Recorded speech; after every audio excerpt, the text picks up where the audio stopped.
Assalamualaikum warahmatullahi wabarakatuh.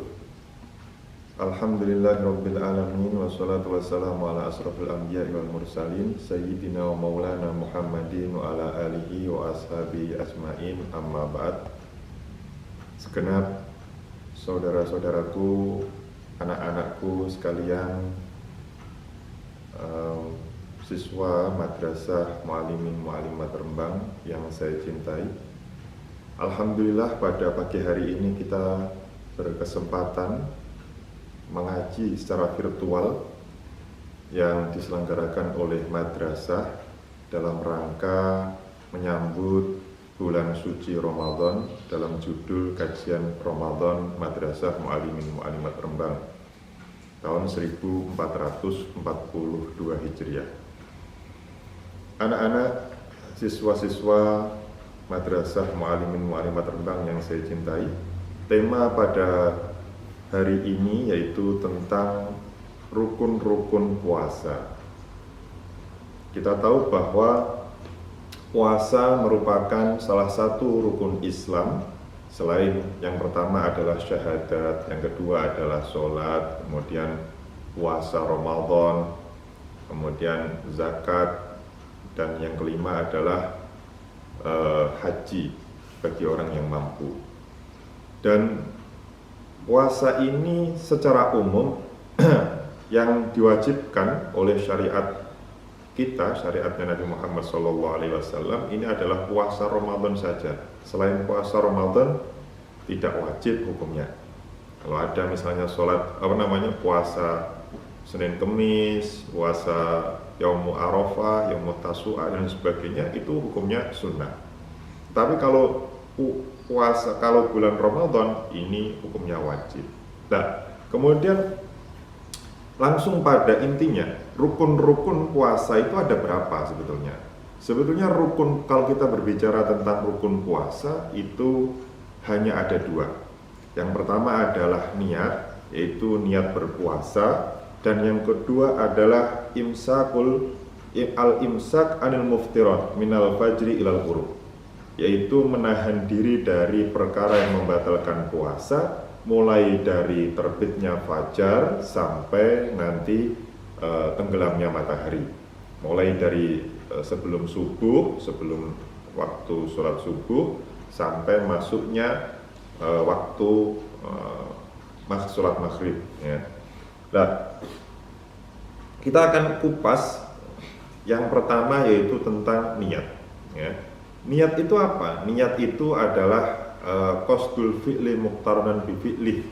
Secara umum definisi niat itu adalah qasdul fi'li atau mempunyai maksud, mempunyai tujuan, atau di dalam hatinya ini kemudian ada berbicara atau mempunyai mempunyai tujuan, maksud bahwa dia akan melakukan sesuatu yang mana kemudian disamai atau bersamaan dengan melakukan sesuatu, itu namanya niat. Tetapi di dalam puasa ini waktunya niat gitu kan. Kalau dasarnya kita tentu sudah tahu karena sebuah hadis yang diriwayatkan oleh Abu Hurairah yang sangat-sangat terkenal, yaitu innamal a'malu binniyat, bahwasanya sahnya amal-amal itu binniyati, sebab niat-niat. Ya, yang di dalam kitab di dalam kitab Arba'in Nawawi menjadi awal pembuka dari hadis 40 hadis yang diriwayatkan yang ditulis dalam kitabnya Imam Nawawi, yaitu kitab Arba'in Nawawiyah. Dan ini hadis diriwayatkan oleh Imam Bukhari dan Imam Muslim. Artinya hadis ini adalah hadis muttafaq. Dan kalau berbicara tentang hadis innamal a'malu binniyat ini cabangnya tentu banyak sekali. Imam Syafi'i mengatakan bahwa hadis ini memuat sepertiga ilmu, dan banyak sekali lah di dalam kajian-kajian qawaidul fikih itu sangat terkenal sekali karena ini menjadi kaidah, ya. Nah, di dalam urusannya dengan puasa, niat ini menjadi rukun puasa, ini ada beberapa ketentuan-ketentuan, ya. ada beberapa ketentuan. Yang pertama adalah tentang waktu niat terlebih dahulu, ya. Tentang waktu niat terlebih dahulu. Apakah kemudian jadi ada perbedaan pendapat antar ulama yang mengatakan bahwa satu kali Ramadan itu apakah puasa 30 hari dalam satu Ramadan itu kan 30 hari. Ini apakah hanya cukup satu niat atau setiap hari kita harus niat, setiap hari harus ada niat, satu hari ada niat. Ini memang ada perbedaan pendapat. Menurut mazhabnya Imam Malik bin Anas, ini mengatakan bahwa satu Ramadan itu satu paket. Satu paket niatnya cukup satu kali, tetapi waktu niatnya harus di malam tanggal 1 Ramadan. Ya, tanggal 1 itu loh, tanggal 1 mulai awal Ramadan. Jadi malam tanggal 1. Ini waktu niatnya. Ini menurut Imam Malik bin Anas. Tetapi menurut jumhurul ulama, dan salah satu di antaranya adalah mazhab yang kita anut, yaitu mazhab Syafi'i yang banyak dianut oleh ulama-ulama Indonesia atau penduduk-penduduk Indonesia, ini adalah bahwa setiap malam, setiap hari ini harus ada niat puasa tersendiri. Ini mazhab yang sangat terkenal. Sehingga kemudian untuk menggabungkan keduanya ini, kemudian beberapa ulama kemudian untuk menggabungkannya agak berhati-hati ketika pertama kali awal Ramadan ini kita niatnya double, mulai dari niat puasa Ramadan pada tahun ini 1 bulan penuh mengikuti mazhabnya Imam Malik lillahi ta'ala, karena Allah ta'ala. Itu cukup ya. Nawaitu soma fi hadhihi sanati ittiba'an li imamil maliki lillahi ta'ala. Cukup itu ya. Itu untuk agar nanti kalau misalkan kita setiap hari kita niat ini kemudian lupa, ini kita masih ada yang kita ikuti, yaitu mazhabnya Imam Malik. Kemudian kalau mazhabnya Imam Syafi'i bagaimana? Kalau mazhabnya Imam Syafi'i ini setiap hari kita harus berniat. Setiap hari kita harus berniat ya. Berarti hari misalkan tanggal 1 niat setiap malam. Dan di dalam niat puasa Ramadan atau puasa wajib, ini diwajibkan niatnya ini harus ditabyid atau diinapkan. Harus menginap terlebih dahulu niatnya. Artinya kalau hari ini puasa, ya niatnya harus harus tadi malam, atau kalau besok puasa ya niatnya harus malam sebelumnya. Nah, malam sebelumnya itu mulai kapan? Mulai dari ghurubus syamsi, mulai dari tenggelamnya matahari, artinya mulai maghrib sampai fajar. Ini waktunya niat. Jadi setiap malam untuk puasa besok ini kalian bisa niat mulai dari maghrib, setelah sholat maghrib misalnya, sampai kemudian sebelum waktu imsak atau pada waktu imsak lah ya. Imsak itu kan ada jeda waktu untuk hati-hati. Ini waktunya ya. Waktunya niat itu seperti itu, waktu niat puasa. Jadi setiap malam harus melakukan niat kalau kita mengikuti mazhabnya Imam Syafi'i itu kan. Jadi setiap malam harus niat untuk puasa besoknya. Bisa kalian kemudian niat mulai dari habis maghrib sudah niat puasa, bisa, atau nanti sejenak atau sebelum imsak kalian baru niat juga bisa. Ini niatnya ya. Nawaitu shoma ghadin an adai fardhi syahri ramadhani hadhihi sanati, karena mudhaf ila hadhihi sanati ya. Ramadhani hadhihi sanati fardhan lillahi ta'ala. Ini yang pertama adalah niat. Niatnya juga harus ditayin. Harus disebutkan bahwa shoma ghadin, puasa besok, harus ditayin. Ini harus diulang-ulang. Ini ya masalah niat. Kalau niat itu kembali lagi bahwa tempatnya niat itu di hati. Jadi tidak harus kemudian melafadzkannya dengan bahasa Arab, tidak masalah.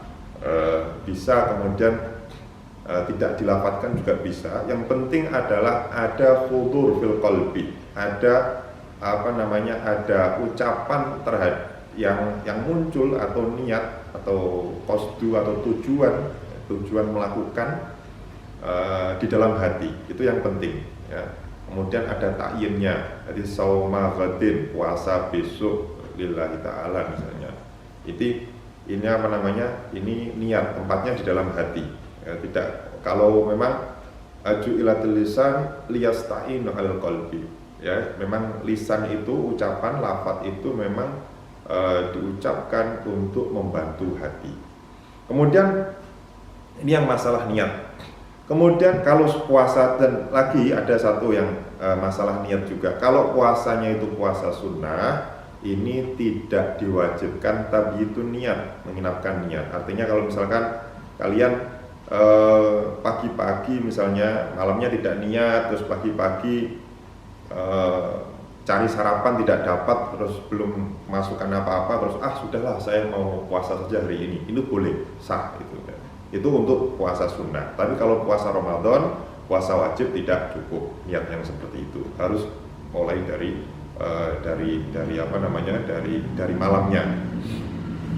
Kemudian yang rukun yang kedua yaitu adalah al-imsak anil muftirat, menahan diri dari sesuatu yang membatalkan puasa, mulai dari fajar sampai tenggelamnya matahari.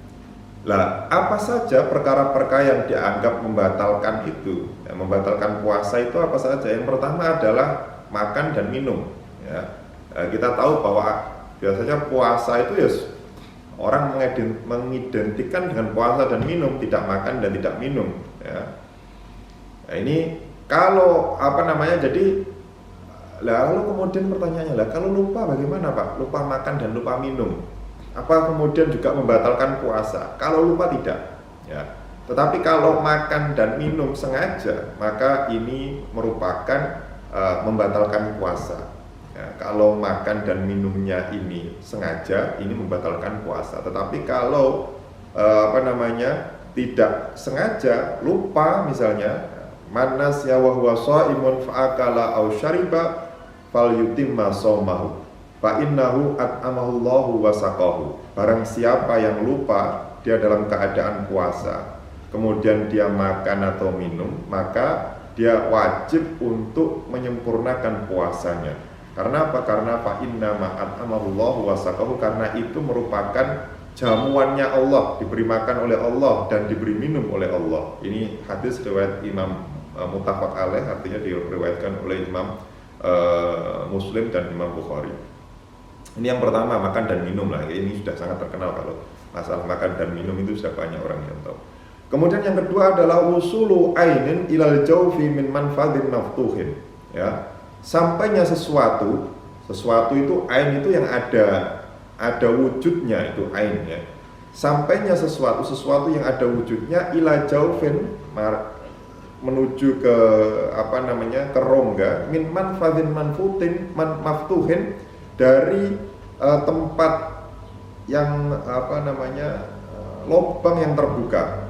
Ya, ini manfaat maftuh itu apa saja sih sebetulnya? Lubang yang terbuka itu apa saja? Lubang yang terbuka itu adalah yang pertama, ini adalah mulut.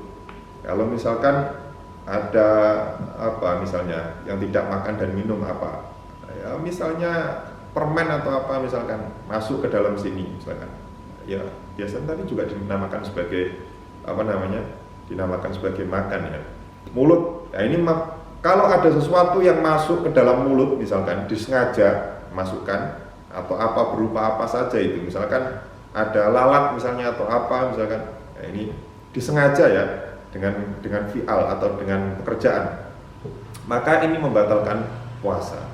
Kemudian yang termasuk manfaat juga yang kedua adalah kuping, telinga ini. Telinga ini juga kalau kemudian ada sengaja memasukkan sesuatu ke telinga, itu juga bisa membatalkan puasa. Karena apa? Karena ini merupakan manfaat maftuh atau lubang yang terbuka. Yang ketiga yaitu adalah kemaluan depan. Ini juga kubul, itu merupakan manfaat maftuh. Kemudian dubur itu juga manfaat maftuh, baik kemaluan laki-laki atau perempuan. Jadi ada 4 lubang yang terbuka itu ada 4. Nah, ini.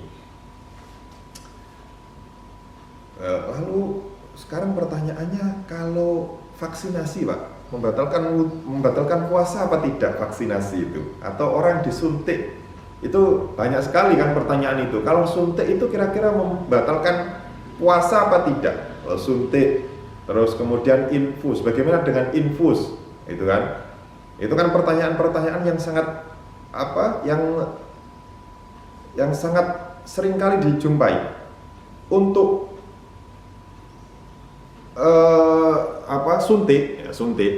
suntik itu memang ada beberapa pendapat yang mengatakan bahwa di dalam suntik itu ada beberapa pendapat. Ada 3 pendapat ya, ada 3 pendapat.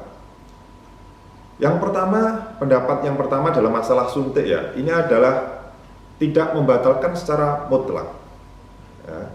Kenapa tidak membatalkan secara mutlak?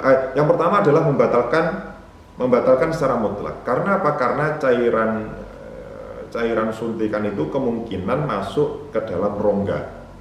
Ya, kemungkinan masuk ke dalam rongga.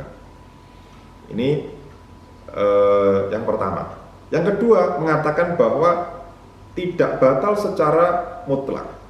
Karena apa? Karena ini kalaupun dia masuk ke dalam rongga, tidak dari lubang yang terbuka.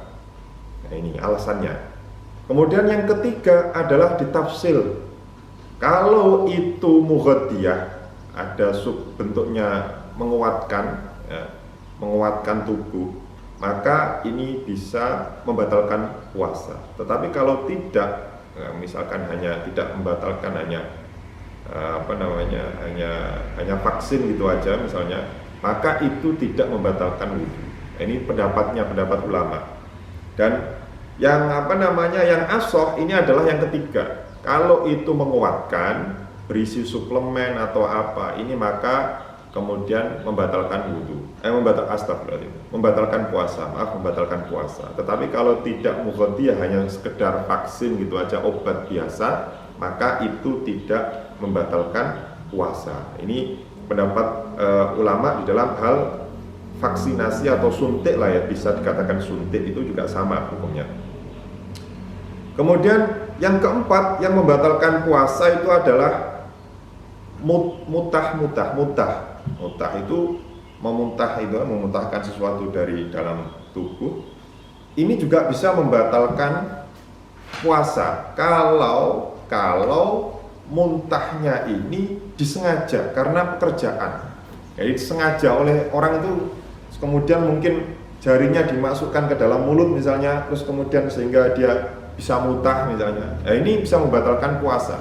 Tetapi kalau muntahnya itu tidak karena pekerjaan, ya tidak karena pekerjaannya sendiri, karena memang ya kenapa mungkin dia pergi naik mobil tiba-tiba tanpa disengaja lah ya, tiba-tiba kemudian pusing terus muntah, maka itu tidak membatalkan puasa. Ya. Ini yang ketiga. Kemudian yang keempat, sesuatu yang membatalkan puasa, ya ini adalah bersenggama secara sengaja, bersenggama lah ya, bersetubuh bersenggama. Saya pikir kalau masalah bersenggama ini tidak usah diperpanjang, karena ya bersenggama belum tergambarkan, kalian semua kan belum tergambarkan kira-kira seperti itu. Kemudian yang kelima adalah onani atau masturbasi. Onani untuk laki-laki, masturbasi untuk perempuan secara sengaja. Yaitu apa itu onani atau masturbasi? Yaitu mengeluarkan mani yang disengaja. Nah, bisa dengan tangan misalnya, atau dengan apa sajalah pokoknya. Nah, ini dia ada pekerjaan kesengajaan untuk mengeluarkan air maninya, ya, untuk mengeluarkan air maninya. Ini bisa membatalkan puasa. Ini membatalkan puasa. Onani ataupun masturbasi ini membatalkan puasa. Ya, kemudian kalau misalnya mimpi basah bagaimana? Mimpi basah tidak membatalkan puasa. Atau misalkan orang secara tidak sengaja, mungkin dia lihat pohon terus tiba-tiba terbayang tanpa dia sengaja ini, terus terbayang sesuatu yang kemudian bisa membuat dia keluar mani, maka itu tidak membatalkan puasa. Ya, tidak membatalkan puasa. Tapi kalau dia sengaja terus lihat orang ini terus ada pekerjaan kemudian dengan tangannya atau dengan apa terus bisa mengeluarkan air mani, maka ini membatalkan puasa. Kemudian yang keenam yang membatalkan puasa ini adalah haid dan nifas. Bahkan orang yang haid dan orang yang nifas ini haram hukumnya berpuasa, ya harus mengqadha yang pasti. Kemudian yang ketujuh adalah gila dan murtad, wal iyadu billah wa naudzubillah min dzalik. Ya. Karena apa? Karena keduanya orang gila ini kan bukan ahli yang ibadah, bukan orang yang berhak beribadah. Karena rufiat kolam ala talatatin itu kan termasuk orang yang junun, orang yang gila, orang yang orang yang tidur, itu juga hukum-hukum dari Allah ini diangkat baginya. Artinya dia bukan orang yang terkenai khitab atau terkenai ketentuan kewajiban syariat itu. Termasuk adalah orang yang gila. Kalau orang yang riddah, ya karena jelas dia tidak bukan syaratnya tidak memasuki, karena syarat sahnya puasa ini adalah Islam, ya kan? Kalau tidak Islam, kalau dia sudah murtad, maka ya otomatis puasanya tidak jadi. Ini ada ada 7 hal yang menyebabkan puasa, dan ini semua kan 7 ini wajib wajib diimsak atau wajib ditahan selama dia melakukan puasa. Yang pertama itu adalah makan dan minum, kemudian yang kedua adalah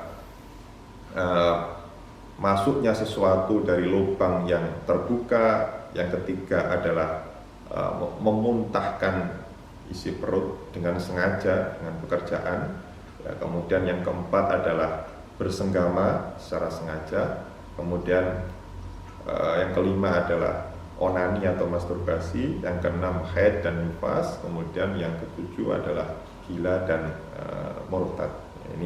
Ini 7 ini harus harus ditahan, artinya harus jangan dilakukan. Kalau haid berarti ya puasanya batal gitu, puasanya tidak sah gitu aja. Artinya dia kemudian harus mengganti. Begitu juga ketika nifas, begitu juga ketika tiba-tiba gila misalnya, ya otomatis puasanya tidak sah dan kemudian dia mengganti di lain hari. Atau orang tiba-tiba murtad, ya puasa yang dilakukan pada hari itu tidak sah secara otomatis. Jadi sebetulnya kalau kita ingin merangkum bahwa rukunnya puasa itu hanya ada 2. Yang pertama adalah niat tadi yang sudah dijelaskan dengan ketentuan-ketentuannya.